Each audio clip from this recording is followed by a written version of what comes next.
Coach, just kind of hit back on your guys' performance against Alabama last Saturday night. Yeah, obviously the best team in the country. I think the thing we found out about it is that we can physically play with a lot of guys. You know what I'm saying? Our guys were running and hitting. We were physical, and I thought they played really hard. But I still think our issue is, right, Alabama exposed us in some spots of you can't have three third and longs on the first drive of the game. One of them was a great throw by the quarterback. One of them we missed a sack wide open, and the other one they made a great throw to the tight end in the red zone, right?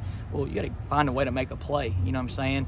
And you got to do the detail of your assignment exactly like you're supposed to, right? So we've gotten to the point when you're building a culture and a program, you have to play a certain way, right, with physicality and toughness, and we do that. I mean, you turn that tape on, we play hard, and we hit, and we run, and they really, really spill it every time, but you have to execute your assignment exactly how it's done, because we were kind of doing our job against Alabama, but they obviously had great players, and they exposed you not doing exactly like you're supposed to do it. So, the thing we're really harping on this week is the details of the difference, right? So your detail and the intensity and focus in which you do it with, you don't just kind of do it right. You got to do it exactly right. You know what I mean? It hurt us at the end of the half, too. We had a chance to get a big stop right before the half. We covered a route that's one of the most challenging routes, I think, in red zone football. They throw it to the back, we miss a tackle. You know what I'm saying? Like, those are huge plays in the game that we've got to get better at, and that starts with practice. Practice, performance, game day reality. But I was really proud of them. We got to play a lot of guys. Obviously, they're really talented, but we've got to develop the culture. It's not okay to not do it exactly the way it's supposed to be done, because you can still get a good result, even though when you don't do it that way, but you're going to get exposed when you play people that are good. What do you see with Rice? I think one of the things that sticks out is they've had several guys play quarterback. Yeah, they've played 5 quarterbacks this year, but they've kind of seemed like they've settled down on 10 and 12 who are really good players, different skill sets, but really talented players.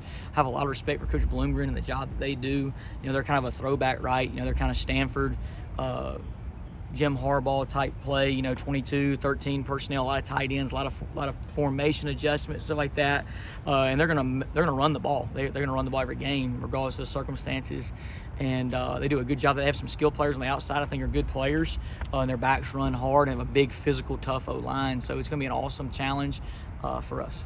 So do you anticipate that 2 quarterbacks? Yeah, I think so. That's kind of what they do. They have 2 good players. Why not play them both? So they do a good job, and they certainly both have different skill sets, and we prepare for both in every aspect of our game plan.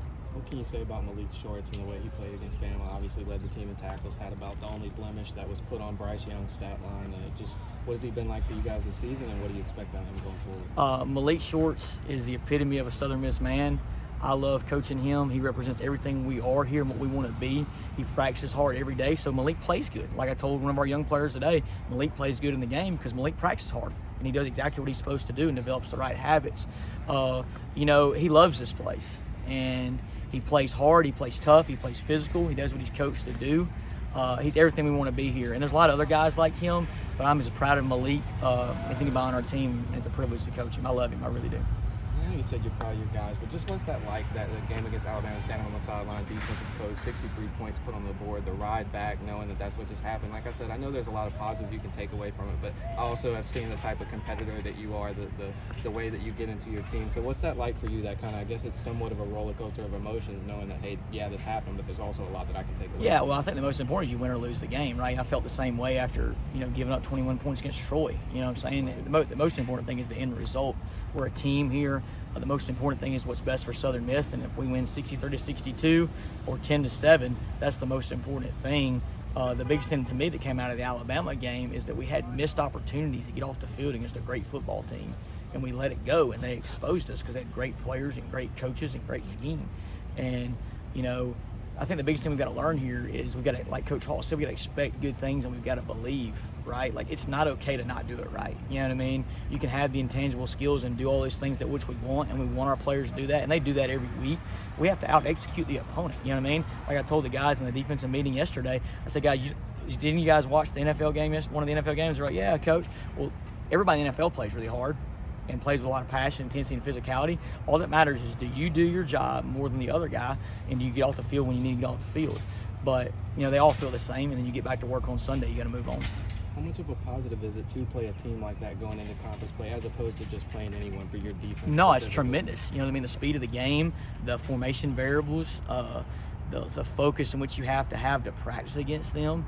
You get better by playing better people. You know what I'm saying? That's what makes you better. And that's the thing that the positive was, people see the stat line, you give up 49 points, 63 as a team, is they see that, right? Well, they also don't see, us having an opportunity to make a play, get off the field, or this, that, and the other, because it's really about them because of the environment they've created there and the reputation they've created. We had a lot of opportunities to get off the field, and we have to fix that in practice to be able to do that in a game. You know what I'm saying? Some of those mistakes are the same mistakes we made against Troy or Grambling or South Alabama when everybody crowned us as playing great, but they just got exposed. You know what I'm saying? So we've got to fix those things. Coach, it looks like Dom Quaywan's about as healthy as he has been in a while. Can you talk about how he can help you guys going forward? Yeah. First off, I'm happy for Dom because Dom had a great spring ball. He had a really good summer. He had a really good fall camp.